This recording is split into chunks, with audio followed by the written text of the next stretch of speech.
I'm Jim, And I'm Garrett. and this is Jim Jim and and Garrett Garrett at the movies. Well, hello, everybody. This is our review of Once Upon a Time in Hollywood, Quentin Tarantino's latest offering. It stars, of course, Leonardo DiCaprio, Brad Pitt, Margot Robbie, Timothy Olyphant, Luke Perry, Dakota Fanning, and numerous others, including Bruce Dern and whatnot. It tells the story of a aging actor and his best friend slash stunt double as they navigate the twilight of the actor's career in 1969 Hollywood. They do live next to Sharon Tate and Roman Polanski, and this is set at around the time of the famed gruesome Manson family murders. So let's. What we're gonna do is we'll talk non-spoilers for a little while, and then we'll give you a hard spoiler warning. And after that spoiler warning, we'll be delving into the last bit of the film and some of the things about this movie that are certainly meant to be surprises. So I'll start, Garrett. What did you think of this movie? I think the one word review for me was uneven. There were parts of this movie that were quite good. I think that the two lead performances from both Brad Pitt and Leonardo DiCaprio are very solid. There's several sequences and scenes which have that sort of classic Tarantino feel and that are really good. But at the same time, it's very not a cohesive film. It's the first time I think I've ever been bored in a Tarantino film. It's 2 hours and 40 minutes long. And damn, this thing needed an editor. You could easily cut 40 minutes out of this thing and not lose anything of substance. Um, there is little in the way of sort of a strong plot line that ties it all through. It sort of seems like it wants to be three things at the same time: a character study, which I think it succeeds at; a period piece, which I think it mostly succeeds at; and sort of an alternate history, if you will, which I think it doesn't succeed at. But more importantly than failing or succeeding on those individual merits, those things don't really come together as in a way that makes sense to tell as a single film. It seems more like a collection of ideas, a love letter to a bunch of different things, not the least of which is late 60s Hollywood. I honestly don't really see this as a sort of story, and as such, it's one of in my opinion, Tarantino's worst films to date. Wow. Okay. So whereas last week we were on opposite sides of the coin, you really liked yesterday, and I didn't like it. We are once again on opposite sides of the coin, but of course I'm on the other side, and I actually really enjoyed this movie. Now, when you talk about an editor, yes, I totally agree with your review of Hateful Eight and Django Unchained, and most of other latter Tarantino's work. But this film, I thought. So let's kind of. I want to break this down into sort of some constituent parts and discuss those constituent parts. And maybe we'll try to bring it all together. Now, I do have some problems with the movie. I'm not going to walk in here and say this is a 5-star film from the outset, but I think that there's a lot of really good things going on here.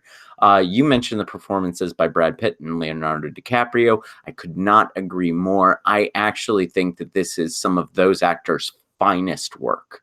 Uh, Leonardo DiCaprio is fucking amazing in this movie. He is really committed to the character. There was in a moment that I didn't believe him. His character has true pathos, as well as being this Tarantino-esque idea of a cool leading man. Brad Pitt, same thing, although he doesn't have as much pathos and as much depth and as much dimension as DiCaprio's character. But Brad Pitt almost works as this kind of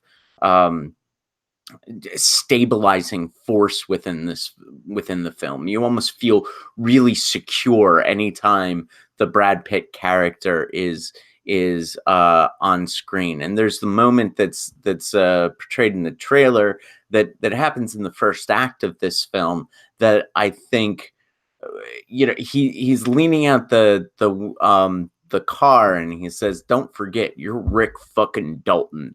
And it seems that that Tarantino has created for these two actors a really deep and dynamic friendship between the two, and that felt so very real within the context of the story. And I think a lot of it has to do with the performances of the two actors, of Pitt and DiCaprio. So I want to agree with you there, but so that's. Do you want to talk about the performances a little bit before I move into some other constituent parts here? Sure. Again, in short, nothing but praise. I'm not quite as enthusiastic as you are, but definitely it's solid work, and it's interesting because again, since DiCaprio is playing an actor, it's work within work. He's acting as an actor, which always creates interesting sorts of layers.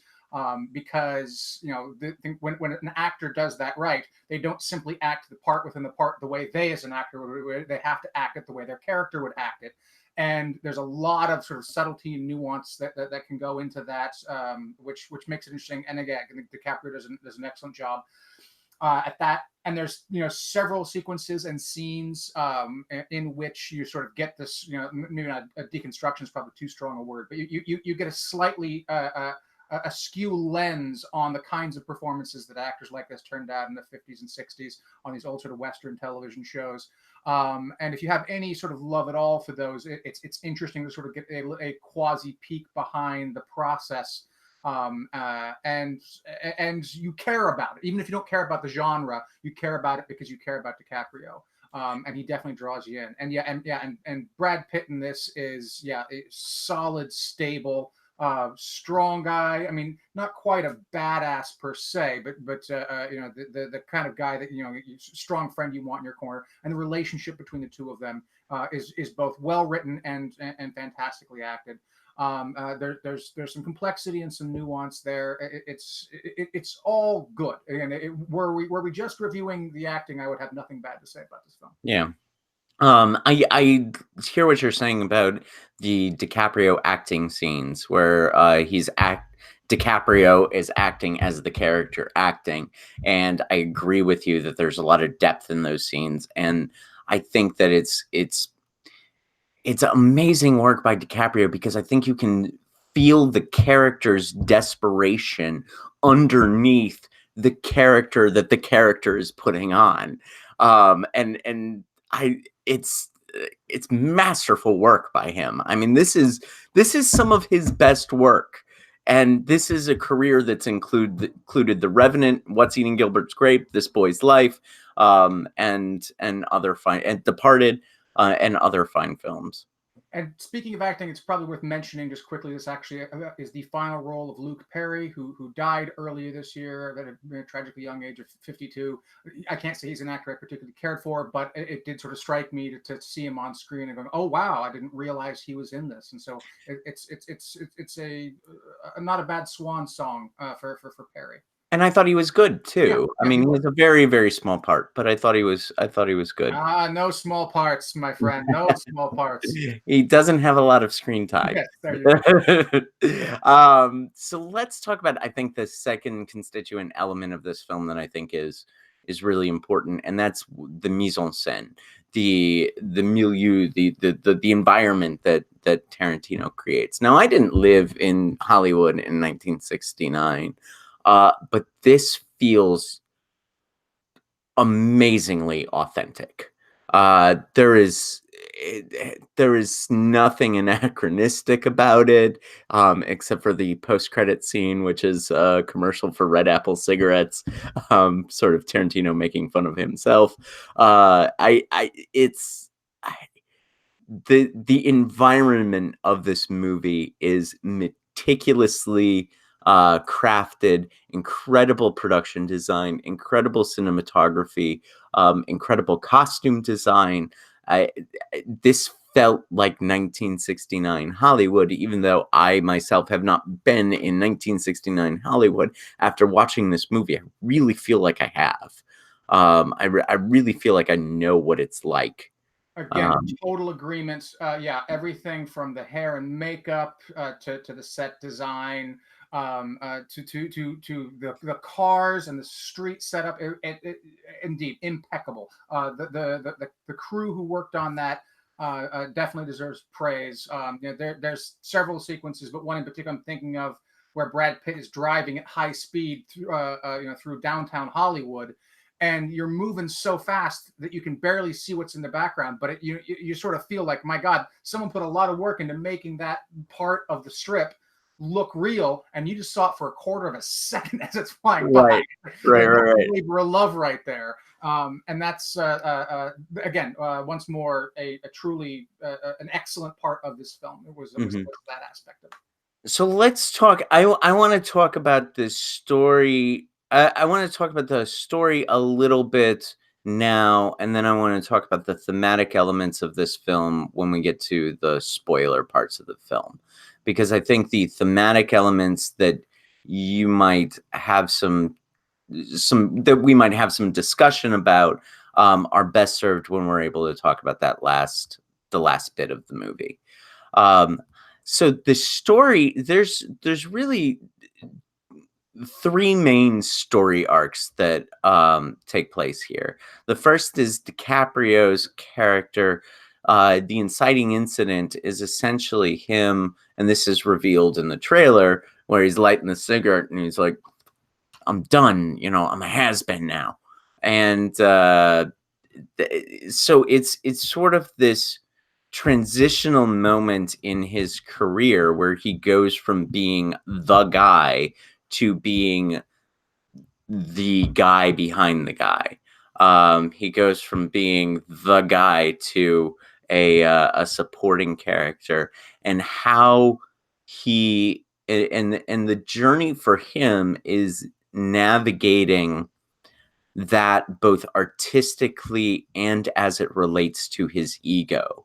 And I think that that's terribly compelling. I think it's a subtextual character arc. I don't think it's a character arc that you see, like, he's not hanging a lantern on any of this, but I think there's a real artistic journey that's going on in this character that's kind of bubbling underneath the surface.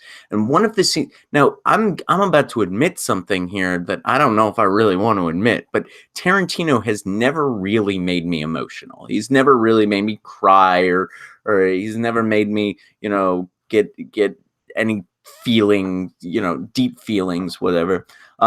Even Pulp Fiction, which is a movie I absolutely love, doesn't really hit me on an emotional or gut level. But when Leonardo DiCaprio enters his trailer, and we see this in the trailer for the movie, he enters his trailer after screwing up one of his lines, and he is berating himself. And it ends with a particular moment that he has where he tries to sort of pep talk himself to go back out onto the. I got terribly emotional watching that, because I understood that artistic frustration, and I understood that feeling of being left behind by the world. And I thought that that was supremely well rendered. And so when you suggest, as I think you might, that this film doesn't have much of a story, I will push back on at least that first element, on the DiCaprio element. I'm going to push back on the Brad Pitt and Margot Robbie moments in a little bit, but I want to give you a chance to respond to that. There is a related scene, I suppose, in again, which is not in the trailer, so I won't spoil it. But I'll simply say it involves Leonardo DiCaprio reading a book Yes. that has very, very powerful emotional evocation, and it's again, it's wonderful, wonderful acting, truly. It is definitely among DiCaprio's best work, maybe not his absolute best. The problem is that doesn't make a story. Yes, okay. So tell me why you think. I was about to just say yes, it does, motherfucker. So You, tell me you why. you say there's 3 stories here. I say there's a grand total of 0 stories in this Okay, film. It so is a collection, a montage of ideas and scenes, but nothing that really comes together. And again, we can talk about this in more specifics when we turn to our spoiler moment. But I think if you actually try to go back and retrace any kind of clear plot line, you're going to find yourself in grasping at straws. There really isn't any through plots in any of this. disagree so totally. I can't tell you. I There is a plot line. It's just not something that's hung a lantern upon. It's a plot line that is. It's internal. It's an internal character struggle. Now, first of all, when we talk about a story, we're simply talking about a character who goes from point A to point B, and there's some change in some events that occur between point A and point B. So you can't tell me that Leonardo DiCaprio's character that Rick Dalton starts off at a place and ends at the same place. Rick Dalton ends at the exact same place in this movie that he is 5 minutes after it starts. I He has a conversation with Brad Pitt in the car shortly after that. I'm a has-been. And then he shakes it off and says, yeah, it's going to be okay. And that's exactly where he is at the end of the film. No, he shakes it off. He doesn't shake it off in that scene. He has to go through the struggles, the artistic struggles on the next day of shooting. And then he has to fail and watch himself fail. And then he has to redeem himself, perhaps. Well, now I'm getting into fucking spoilers. Right. He has to attempt to redeem himself, and then there's blah, blah, blah. So he definitely struggles. Again, he screws up his lines. Again, this is in the trailer, so that's not a spoiler. But that struggle has nothing to do with the inciting incident, the whole him being a has-been. Those two things are all but completely unrelated. He mentions that maybe alcohol is part of the problem, but we never get the sense that the reason why he's washed up is because of alcohol. So.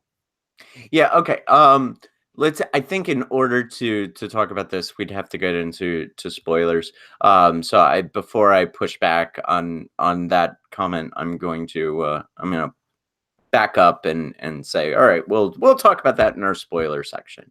Brad Pitt's character, less of an arc. There, I actually agree with you.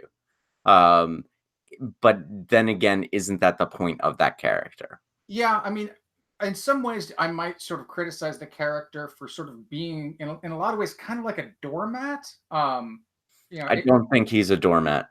I think he is. For DiCaprio.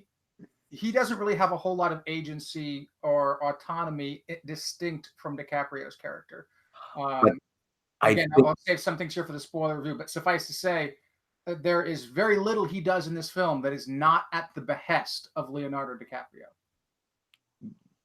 Yes, and if his character were to exhibit some resistance to that, I would completely agree with you. But as it is, I think that his life, as presented in the first 30 minutes of this movie, is exactly the life that he wants to live. Yeah, I agree. And that's why this isn't a serious flaw. This isn't something that's a catastrophic problem for the film. But at the same time, it does sort of make you wonder. Like one of the first things that, when we see his house, Cliff Booth's house, I remember thinking, I wonder what sort of background research Brad Pitt did to sort of get to feel at home in a place like this. Because Brad Pitt, of course, has been a multimillionaire since he's like 22 or something like that. And the character he's playing is clearly living on probably $10,000 a year or something like that. So it's but nonetheless, Pitt made it seem like his character was very much at home in this relative squalor, if you will. And so he's an uncomplicated character, but it's not a screenplay or a role that really calls for a complicated character. Right. It calls for him to be a stand-up guy, a true friend, and that's what he is. So like I said, it's noticeable, and in a different context, it might be a problem, but in this film, it's not. So the last story that I would say, is told almost entirely without dialogue, and that is the Sharon Tate story. Um, and I would suggest that you could make this movie without Sharon Tate. Yeah, I was going to say Margot Robbie shouldn't be in this movie. There's the final scene is the only scene where it actually makes sense for her to be in this movie. The rest of it seems like fodder. Filler. I'm gonna we'll talk about more in spoilers. So let's actually just stop and then give the spoiler warning. Spoiler warning. Let's score the movie now for people who perhaps have made it this far and saw us skirting around spoilers. And we'll score it now, and then we will give the spoiler warning and talk a little bit more about our things. So what would you give this film out of 5 stars? I'm torn between 2 and 2.5, and I think I'm going to settle on 2. Okay, I'm torn between 3.5 and 4. I think that I'm going to probably settle on 4, but I'm torn between 3.5 and 4. I think it is one of the, except for Midsummer, it is the most interesting movie of the year so far. Now, whether it all holds together is a different question, but I think it's definitely worth a watch. I think it's definitely worth exploring. I think it's definitely worth sort of participating in this cultural moment, and trying to chew over all of the things that this film has to say. So I am, let's spoiler warning. You have spoilers commence in T-minus 10 seconds. 10, 9, 8, 7, 6, 5, 4, 3, 2, 1. Spoilers. Okay. So let's return to the story arc that I was proposing for DiCaprio's character. So we have this character who starts off as he's a washout, he's a has-been. He goes home, he gets drunk, then he shows up for work the next day, he fucks up, he realizes that his job as a movie star is over and his job as an artist commences. That's what we get in that scene where that foppish director walks in and says, how are they going to recognize me under all that shit? I hired you to be an actor, not a movie star. And so now a new challenge has been set for him. He has to transition from being a movie star to an actual actor, and he fails. He then redeems himself in the next section, in the next scene, and then he goes off to Italy and makes presumably better work with a set of directors that are going to eventually blow up in Hollywood. That is an arc. I gotta interrupt here. First off, that word presumably is doing a hell of a lot of work right there. We don't really see any of that. In fact, what we see makes it look like it's some pretty hacky shit he's doing in Italy. But those spaghetti westerns, like if you know the history of film, those spaghetti westerns end up becoming really big in the 70s. Right, but that doesn't mean they were good. I mean, some of them were, certainly. Some of them were quite good. I mean, The Good, the Bad, the Ugly, Sergio Leone. Yeah, right. No, many of them were quite good. A lot of them were not. So we don't see enough about them to suggest that he reached some sort of artistic high water mark. In fact, quite the opposite. Sort of seemed to me like he was compromising. He kind of had a principle at the beginning. He didn't want to do it, but he recognized both that financially and creatively it was about the best he could expect, and so he went with it. And it's it's not a tragedy. It's not like, oh my god, he sold out his dreams or anything like that. But it certainly isn't some apotheosis of an artist. But that doesn't. But your charge is that there is no arc at all, and I just gave you an arc. No, there's no story, is what I said. And story arc. I mean, what are we? Are we like mincing words? Well, so take again. This is big spoiler here. There's a scene, right before the ending, when Rick Dalton is sitting down with Brad Pitt's character, and he basically says, "Okay, I don't know where I'm at creatively, financially. I don't know if I'm going to work anymore. So basically, we kind of have to go our separate ways." Um, and it's a scene which could have gone in any number of directions. And it didn't really go anywhere. I mean, what it showed was Brad Pitt's character sort of stoicism. He took it all in stride. Um, and that's again, it's an interesting sort of thing that his friend is basically cutting him off. He has no livelihood, he has no future plans, no real prospects. So this could be a kind of thing which would make a lot of people panic, but Brad Pitt's character just sort of rolls with the punches. That's an interesting reveal for Brad Pitt's character. But what does it do for the plot? What does it do for the story? What does it do for DiCaprio's character? I mean, why is that there? It sort of feels like it's supposed to signal something about we're approaching the end of the movie. We're approaching some sort of resolution, but we get no resolution at all in their relationship. If you're an actor, do you need a stunt double? If you're a movie star, you need a stunt double.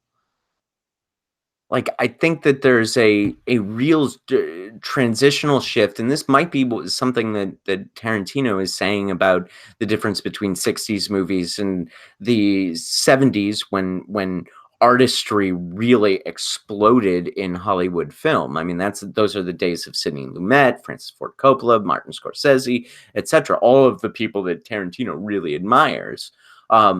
I think that is both we'll get to theme later. We're not even talk about theme yet. But I think that that's a moment that suggests that's a closing of the arc from a transition of a movie star to an artist. That's what I see that scene as. If that was the intention, I think it failed miserably because there's no. What he's saying basically is, I'm probably washed up and retired at this point. I don't know if I'm ever going to get work again. That's almost verbatim what he says to Brad Pitt. I'm going to sell my house and we're going to buy a condo. We are downsizing. Right. Not because we're going to start doing, local theater and artistically pure work, but because he's married now and he's going to settle down. I see nothing at all in that story to suggest that he's reached some level of artistic purity. And that would not have been hard to convey. If that was what the filmmakers were trying to convey, they could have done that. And I see nothing telling of that at all. Okay. It's odd that I got a completely different sense of a character arc and a story in DiCaprio's character that you didn't get.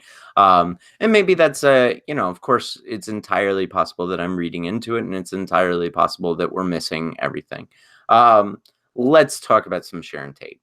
We're gonna do Brad Pitt first, because yeah, we could talk about Brad Pitt, but I don't think there's much of an arc to his character. And at the end of the day, he's just there to be a badass. Right. But it's emblematic of my criticisms of the film. There is an extended sequence when Brad Pitt takes the character Pussycat and drops her off at the place where he used to make movies, where the Manson family has now set up shop. Right. And to him, they look like just a bunch of hippies. And there's things in this sequence which are done incredibly well. Tarantino does an excellent job of creating this sense of, oh yeah, there's something wrong going on here. There's a cult-like mentality. There's something creepy and something scary. And like any normal person would just get the fuck out. But Brad Pitt's character, again, solid, stoic, stand-up guy, does what he needs to do while he's there to make sure that his old friend is okay and not being taken advantage of. It's an interesting sequence. Connects to absolutely nothing. It has absolutely no bearing at all on the rest of the film, except for the sort of throwback at the end when he recognizes them from the ranch. But plot-wise, there's it is this isolated sequence, which on its own terms is very well done, but just makes no sense at all in connection to the rest of the film. Yeah, so you're getting at one of my criticisms, and that is that we don't need the Manson family. We don't need Sharon Tate. She has an arc that represents something thematic, but it does not represent a real character arc. Her job is to be a symbol of the innocence of Hollywood. a symbol of a budding film star that was cut short by these creepy cult leaders. So I think it works thematically, but I'm agreeing with you when there isn't a plot line for Sharon Tate, and there isn't much of a plot arc for Brad Pitt's character, even though we spend a lot of time with him. The best sense I could make of Sharon Tate in this film was as a sort of misdirect. What I thought was that Tarantino was trying to get his audience to look at her and her innocence and to build up sort of an emotional investment with her, so that in the end, in the expected end, when we see her slaughtered, like happened in real life, we feel awful. We feel the death of innocence, and there's a real emotional payout there. But of course, at the end, that's not. Can you repeat that? You cut out a little bit. At the end, her loss of innocence, that when we experience her death, what? It feels so tragic, and it has an emotional payoff for us. Mm-hmm. But of course, that's not what happens. We get an alternate history in the final sequence of the film. And it's the kind of thing that from a different filmmaker that might have been a surprise, but given from the guy who decided to tell a story in which Adolf Hitler gets machine gunned in a movie theater, taking an alternate take was not in the least bit of a surprise. So again, if I'm right and it was a misdirect, it was a failed misdirect, because I didn't imagine for a second that he was going to play it out the way that it actually did. And if he did play it out the way it was, then I didn't think it was going to have any kind of emotional payoff, because again, Margot Robbie doesn't need to be in this movie.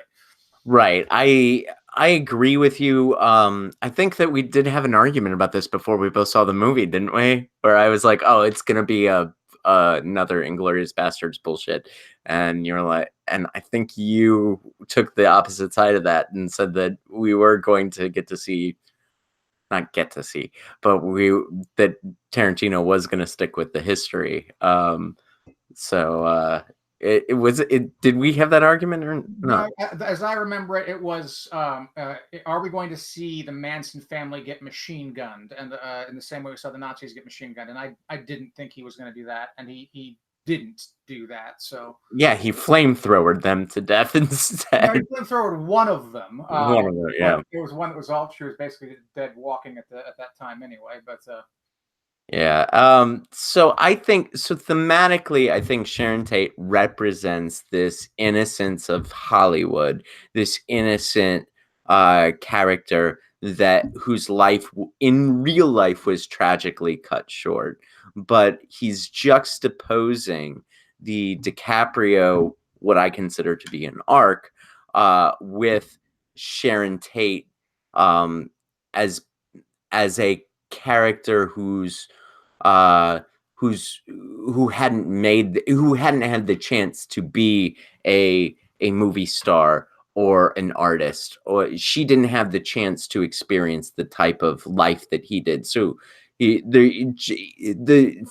Tarantino is juxtaposing the Sharon Tate story, the real Sharon Tate story, which we're bringing into the film, with the DiCaprio story that we see on film. And then the ending ends up trying to suggest that because Rick Dalton cleared up his shit and was able to, basically reform his mental faculties, that he ends up being sort of a participant in the saving of Sharon Tate. I think it's a bit ham-handed. I don't necessarily like it, but I understand what he's doing, or I understand what I think he's doing, and I'm not terribly upset about it. Whereas I think you have a stronger opinion. well, I mean, let me say that again, as a piece of filmmaking, the last 25 minutes or so, I think again as a standalone piece is really solid. There's genuine tension. There's uncertainty. It's incredibly well paced. I wasn't sure precisely how things were going to resolve, so I was invested. There's various little elements, like there's a cigarette dipped in acid, which is introduced earlier and comes back into play, and so forth. There's humor. Action was very Tarantino. So again, on sort of its technical merits and so forth, I think that last sequence is very, very well done.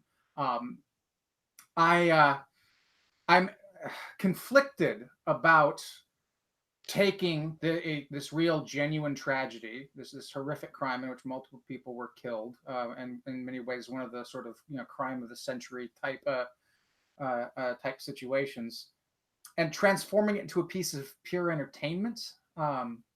I one thing which I was sort of wondering when I first heard that Tarantino was going to do a story about the Manson family is if there was going to be an exploration, I think, sort of psychological probing of why these people did this, of why they fell into this. Am I going to leave this film with a better understanding of the Manson family murders, Charles Manson, etc.? And no, nothing at all like that. I don't feel there's any illumination cast on. But I'm okay with that. I mean, that Yeah. may be an expectation going in, but that's not the story you want it to tell. Exactly. I'm not saying that had to be there, but if it was there, it might, offer cover for this idea of transforming this horrific crime into entertainment. I don't. You can tell true crime stories, in a way that's entertaining. I don't have a fundamental problem with that. But if you're going to do that, there has to be, for lack of a better phrase, something that's socially or psychologically redeeming about telling the story that way. So I'm gonna take that and I'm gonna transition it into another criticism that I have, and that is Tarantino's use of violence against women in this film. Mm-hmm. There are 3 separate acts of violence against his wife, which happens off screen. And then the death of the 2 women in the Manson family attack. And in each of those cases, it's almost the punchline to a joke. And I find that to be problematic at best. And in fact reprehensible at worst. And so I think the idea of using real life people and kind of leveraging their deaths for entertainment was I'm sympathetic to that argument, and it's one of the reasons that I'm more ambivalent about this film than I'd like to be. I think that if this movie was, first of all, wasn't as that there wasn't as much violence against women as there is, and if it was divorced from the actual Manson family story, then I might have fewer objections to Tarantino's portrayal of violence against women and violence in this movie. But I mean, that said, there's so much that I like about this movie that it's hard for me to give it a non-recommend based upon the problems associated with its portrayal of violence against women. So we were told that Cliff Booth killed his wife, and we're told that in a flashback, which then contains another flashback to what is presumably the scene in which he actually killed his wife. Like you say, you don't actually see it. Now, to my, again, there's few absolute rules in writing, of course, but it seems to me that one rule of screenwriting is a flashback within a flashback is fucking bad writing. And it's just very odd for me to take someone like Quentin Tarantino, who I think is a phenomenal writer, and involve it. That's what to me seems like just such an amateurish mistake, because you easily could have gotten that in a way that didn't involve a flashback and a flashback. I was okay with that. I think I have more problems with the narration than... That's the next thing I was going to say, is that there's inconsistent narration. You have one little bit of narration at the beginning, and then like 2 hours of nothing, and then the narrator comes back in, and it's like, what the fuck is going on? You need to pick your devices. Well, as I was saying to Hateful Eight just the other day, when we talk about bad narration, that's a movie that has bad narration. I agree with you that the narration is lazy writing. I agree with you that I'm not bothered by the flashback within a flashback. I agree with you about those aspects, and I agree with you that that we really don't need Sharon Tate and Margot Robbie in this movie. I think you could have done that with a character that you have created. That said, the fact that it is Sharon Tate led to a little bit more tension than otherwise would be present in that last scene. So you are kind, as the writer of this movie, Tarantino is kind of between a rock and a hard place. He uses Sharon Tate in order to leverage more tension at the end of the scene, yet at the same time he really doesn't need Sharon Tate, especially considering the the possibilities of insensitivity by using a real life tragedy to leverage for his entertainment. Yeah, he could have done a thing where he called Sharon Tate's character a different name, while everyone understands it's supposed to be Sharon Tate. I don't know if that necessarily would have worked better. I mean, there lots of movies have done that as a device, and it often feels to me to be kind of superficial. So maybe that wouldn't have been the way to go. Personally, I think that it would have been much more effective if the only thing you see of Sharon Tate what is you see her drive up toward the beginning. You see her drive up the driveway, and then maybe you get hints and allusions of her, where that she's there, but she's kind of this sort of off-screen presence, which is sort of casting a shadow onto the stage, if I can mix my theatrical and cinematic metaphors there. That I think would have been much more effective, and again, it certainly would have saved a whole lot of time. Well, I think you would have missed the scene where Sharon Tate goes to watch her own movie. Why the fuck is that in this movie? Why is that in this movie? I like the scene. I understand why I understand your criticism.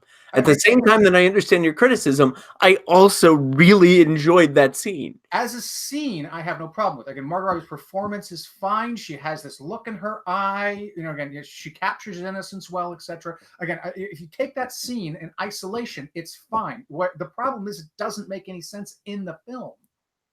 I get your criticism. I think that we're talking about a matter of the degree to which the validity of your criticism bothers each of us. For you, it is elemental to your dislike of this film. For me, I was able to either find a story that wasn't there according to you, or I was able to find a story that Tarantino intended me to find. Either way, it doesn't really matter. It's my experience with film. And that story was terribly compelling for me. And okay, so let me sort of continue to up the ante here. Again, the problem is that so much of this film was like that. Again, I think you could. I didn't clock it, obviously, but I suspect if you removed all the Margot Robbie scenes except for the final one, you're probably saving at least 20 minutes of screen time. But there's other sequences, like the scene at the Playboy Mansion, where Damian Lewis, fantastic actor, plays Steve McQueen, who comes in basically to explain to some unknown and unnamed third character the relationship between J.C. Sebring, Sharon Tate, and Roman Polanski. Yeah. And obviously this is not the kind of thing that your average audience member would know. I certainly didn't know it. Again, in and of itself, it's it's interesting, that kind of personality dynamic. I assume it's true to life, although again I don't know enough about the actual story to know how realistic it is. But that seems to be the reason why you put something like that in there. And one should never get one's history from a Tarantino film. Certainly not. Yeah. And again, from the point of view again of the composition of the shots and the performances by Damian Lewis and so forth, all that's fine. But the function it plays is just thumb in the frame. Here is me, Quentin Tarantino, having to explain to you audience that you don't understand what the relationship between these characters are, because I can't figure out a way to clearly present that through action or through on screen. It has to be a second narrator, as it were. And why the fuck not? Let's just make it Steve McQueen, because everyone thinks Steve McQueen is cool. Steve McQueen is fucking cool. Steve McQueen is cool, but he doesn't belong. Compare and contrast that quickly again to credit to the film. The scene with Bruce Lee in the film. That scene at least makes sense because it's establishing something about Cliff Booth, Brad Pitt's character. It's establishing that he sort of is a give no shits, not impressed by anyone, strong, will go toe to toe with Bruce fucking Lee. That's contributing something to the film by way of contributing something to the character in a way that maybe doesn't necessarily feel completely organic, but at least it makes sense. The scene with Damian Lewis as Steve McQueen is just totally reality breaking. Again, I am thrown out of the film in that sequence because I feel like I'm being talked to about something that ideally I would have known going into the film about the real world history, and that's just not how you make movies. That's not how you make movies. Well, that's that. Let's do. I'm going to do a couple replies to that, and the first is going to be a compare. I tried not to watch too many reviews of this before we did our own, but I watched Chris Stuckman's review, and he brought up a really interesting comparison that as you're criticizing the film and your negative point of view of the film, I'm thinking is more and more apt. And his comparison is Once Upon a Time in Hollywood is much like The Big Lebowski. I know. I was a little surprised by that too. But once he explained it, and you can check out Chris Stuckman's review, he gets plenty of views. Please watch it. It's a pretty good review. He argues that The Big Lebowski is about a mood, an environment, a sort of philosophical way of negotiating the planet. That The Big Lebowski is just kind of this environment piece rather than having a coherent step-by-step plot. And that was actually at the time that I saw The Big Lebowski, I had the same criticisms of The Big Lebowski that you're having about Once Upon a Time in Hollywood. I'm like, why does Donnie die? What the hell is going on with this movie? This is weird. And yet it has achieved a cult status that I'm not necessarily on board with because I'm still kind of ambivalent about the movie. But how would you reply to that as a counter argument against some of the things you were saying? It's definitely thought provoking. I too did not like The Big Lebowski the first time I saw it, but upon subsequent viewings with friends who sort of changed the context for me, I came to like it a lot more. And so it's entirely possible that I might come around on this film after seeing it more and talking about it more. And yeah, I'm certainly not opposed to films whose principal function is not storytelling per se, but rather trying to convey certain emotions or a sense of place or something like that. That those are certainly legitimate primary functions for films. But if that's what's supposed to be happening here, it's a radical departure for Tarantino. That has never been the kind of filmmaker that he is. And there's enough of the standard Tarantino fingerprints, sporadically placed throughout this film that it doesn't seem like it's a complete departure. I did remember feeling at several points in the movie, this does not feel like a Tarantino film. But then 10 minutes later would come across a sequence or a scene or an editing or a few lines of dialogue that make you go, okay, yeah, no, that's Tarantino right there. So yeah, maybe the problem here is my expectations. Maybe the problem is I went in expecting something from Tarantino. And What was your expectations? Can you go back there? Yeah, maybe the problem was my expectations. I went into this film, perhaps I went into this film expecting, a Tarantino film like the Tarantino films that I love, that has the things that I particularly adore about Tarantino, and that for the most part wasn't here. So maybe my critical stance is in large part disappointment from what I was expecting rather than taking the film on its own merits. Certainly has happened before, wouldn't be the first time if it's happening here. Only time can really tell with that, though. And for now, all I can say is how I feel about the film now. But at the same time, I will do my best not to commit myself to this perspective simply because this is my first impression. I will try to Sure. keep an open mind Of course. going forward to revisiting it. Yeah, and the art is an organic art and criticism are organic things. The second point that I'd want to bring up is about this. So another comparison that I was toying with, um, different. This is radically different from Stuckman's idea, and that is that this reminded me a little bit of Boogie Nights.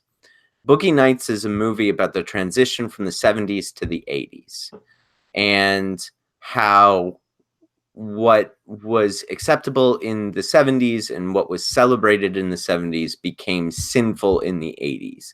It's almost as though that was like the 70s were Saturday nights and the the 80s were Sunday mornings where you regret everything that you did on Saturday night. And I am stealing a little bit from Counting Crows, who did an album called Saturday Night, Sunday Mornings, which is, and I wonder if this film is in is doing a similar thing where it's relishing in the territory of the 60s. It's relishing in the environment of the late 60s and this transition into like good artistic cinema that comes in the 70s, because Tarantino is he's a filmmaker that often makes movies about movies. I mean, it's no surprise to me that Adolf Hitler gets gunned down in a movie theater in Inglourious Bastards. I just think that I'm struggling with the idea. I'm struggling to put that metaphor together in my mind.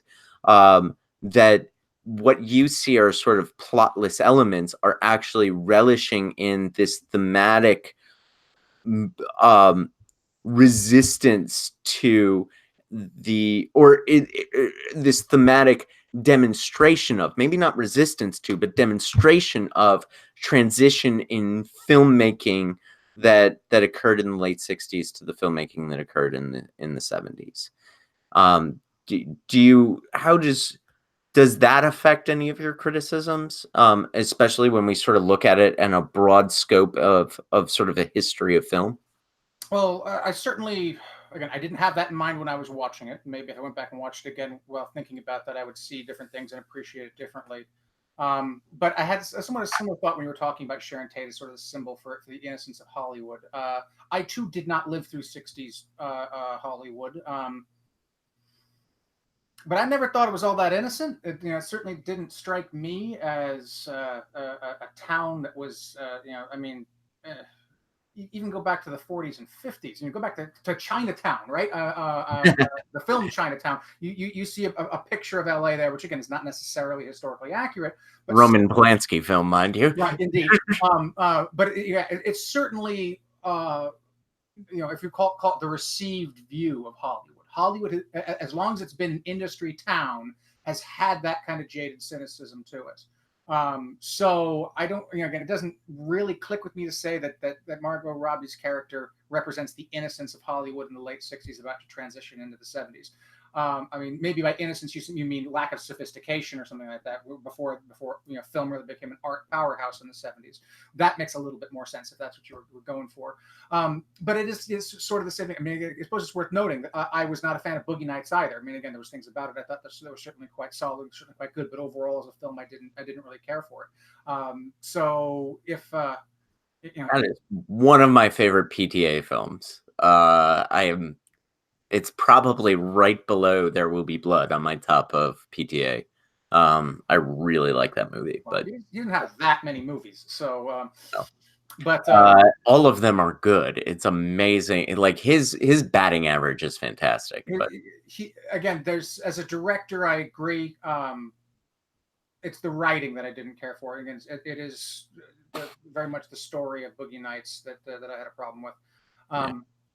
So yeah, I mean, it provides some perspective, something to check against and calibrate against. But I don't think maybe this is revealing more about me and the kinds of movies that I like than anything else. And maybe this is just not the kind of movie that I like. Obviously, Fair. people love Boogie Nights, and maybe that Once Upon a Time in Hollywood is going to end up sort of like that. Yeah, and same thing with Big Lebowski. All of our comparisons have been divisive in some way or another. All right, are you ready to about wrap up, Well, I or? want to say one more thing, and again, I feel somewhat guilty about this because I don't want to say that a filmmaker has to necessarily continue using their sort of signatures and their tropes, or do the same thing over and over again. Filmmakers should be allowed to do different things and to try different kinds of projects and so forth. But something that really again, also disappointed me about this film was that the dialogue was pretty pedestrian. Now, again, it's not bad, don't get me wrong, but I think one of the things that I love about a Quentin Tarantino script is he's so good at dialogue. I think he's one of the best writers of dialogue in Hollywood today. And there's very little in the way of what you might say a memorable lines or witty ideas or really great constructions or fantastic banter. Um, and again, that may be me taking my expectations and my desires for the film rather than the film itself at face value. And like I said, that maybe that's not fair to the film, but I have to go on record here as being disappointed that again, especially given the powerhouse performances that you have here, that fantastic Quentin Tarantino dialogue was just largely absent from this film. I saw the dialogue, the rapid fire, the cool dialogue was portrayed more in his images than it was in his words. So there's a sequence when somebody talks about Steve McQueen and they say, "Hey, you were going to be in The Great Escape," and then they cut to Leo edited into The Great Escape doing Steve McQueen's lines. And that is a visual representation of something that Tarantino would have done in dialogue in his earlier career. And so actually I consider that sequence to be almost more effective than two gangsters talking about cheeseburgers. Yeah, and that sequence is very well done. Really good editing, really sort of creatively written, and so forth. But again, I'm not suggesting saying that Tarantino's films editing aren't good. They are good. They're quite good, especially his action sequences. But that's not for me what stands out about a Tarantino film. What stands out for me as in a Tarantino film is we get the thing he's best at, the thing which I know him best for and love him best for is his incredible way with words. And that for the most part, this film feels like it was written by a lesser wordsmith. Again, that's not an insult because almost everyone is a lesser wordsmith than Quentin Tarantino. But like a more regular screenwriter rather than exemplary screenwriter. Yeah, I mean, I think that other critics have called this to be one of his more mature films, to suggest that this is sort of latter day Tarantino is a a filmmaker rather than a wordsmith. Perhaps this is an aspect of that, but yeah, I can't necessarily disagree with you when I say that this doesn't have the crackling dialogue of a Reservoir Dogs or a Pulp Fiction or the films that he wrote, True Romance and well, Natural Born Killers was co-opted from him, and I mean, From Dusk Till Dawn he wrote that as well. So do you want to let's rank do you want to do a little ranking of Tarantino's directorial oeuvre? So these are only the films that he wrote and directed. We're going to go with Reservoir Dogs, Pulp Fiction, Jackie Brown, Kill Bill 1 and 2, which he considers to be one movie. I'm going to separate them. My Bastards, Django Unchained, Hateful Eight, and Once Upon a Time in Hollywood. Do you want to do your ranking first, or should I? sure, but I have to start by saying I have not seen Kill Bill Volume 2 because I was so disappointed in Kill Bill Volume 1 that I didn't bother. And I also have not seen Death Proof, so I cannot rank Volume 2 or Death Proof. So I'm just going to leave those off, and I will rank the remaining ones. Okay. Why don't I start with my bottom tier, my least favorite, as I said, Kill Bill Volume 1 would be the least, followed by Jackie Brown, Next, Once Upon a Time in Hollywood. Then probably Django Unchained, Inglorious Bastards. Hateful Eight, Yeah, probably Hateful Eight would probably be next. And then we get to I think the Reservoir, and Pulp Fiction. yeah, those are both. I love both those movies so much. It's so neck and neck. But I'll probably have to say Reservoir Dogs, and then Pulp Fiction. So Reservoir Dogs is 2 and Pulp Fiction is 1. Yes. Okay, so we're agreed on our first 2 at least. So mine is Pulp Fiction, Reservoir Dogs. Are you going? You're going down. I'm starting at the best and working my way down. I started at the worst and worked my way up. Okay, well then I'll start with the worst and work my way up then too, if you want me to. I don't care. So I'm gonna go Kill Bill Volume 1, then The Hateful Eight, then Django Unchained, then Kill Bill Volume 2, because I think that's actually significantly better in no small part due to David Carradine's performance. I'm also leaving out Death Proof. Once Upon a Time in Hollywood, Inglorious Bastards, Reservoir Dogs, and Pulp Fiction. So our top 2 are about the same. Where'd you put Jackie Brown? Oh, Jackie Brown. Shit. I'm sorry. I failed to put Jackie Brown. Jackie Brown is better than Kill Bill Volume 2. So to recap, this is the best television in the history of the world. To recap, it will be Kill Bill Volume 1, Hateful Eight, Django Unchained, Kill Bill Volume 2, Jackie Brown, Once Upon a Time in Hollywood, Inglorious Bastards, Reservoir Dogs, Pulp Fiction. I feel like I got to rewatch Hateful Eight after this because I scored that movie much higher than you did. Yeah, I think that everything that you said about Once Upon a Time in Hollywood is what I say about The Hateful Eight. Oh, but there's so much suspense in The Hateful Eight. I mean, you're spending the first half of that movie going, "What's happening here, man?" Huh? No, I spent the first half of that movie going, "What the fuck is happening here?" All right, so this has been a way long conversation about Once Upon a Time in Hollywood, but I think we covered pretty much. Now, I haven't read a lot of the think pieces that are being written on this, but I think we covered pretty much everything that one could cover about this movie. We certainly delved deep into this, and I think it's a movie that deserves it. We did on our sister podcast, Deadly Analysis, we did a review of Midsummer that lasted 3 hours. This was a review, and that was with 5 people on the podcast. This is a review of Once Upon a Time in Hollywood that lasted an hour with just 2 people. Imagine if we added 3 more. All right. So next week, we're on the fence about what we're going to do. So just stay tuned. And if we put out a video, hope you enjoy it. All right. My name's Jim. And I'm Garrett. And this has been Jim and Garrett Movies. Night, everyone.